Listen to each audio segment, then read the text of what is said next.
Hi Gr8Crafters, this is Judy from Greatblanks.com. This will be a short tutorial on how I created this yard sign. I end up going to Home Depot and purchasing this plywood. The size was a 2x4. I got this the worker at Home Depot to cut it in half for me. And I ended up with two pieces that ended up being 1 feet by 4 feet long.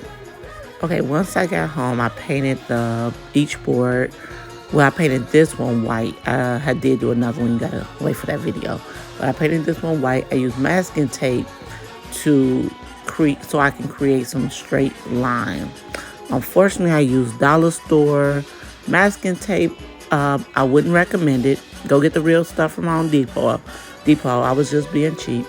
So I end up, after painting it, took the masking tape off, and I got some okay lines. It was all right, but it could have been better. I know it could. Okay, anyway, after that, I took some green paint, and I just smeared it on just to give it a distressed, like, gloomy look. So after doing that, I found these pictures on, Google, and I just used my Cricut and cut them out.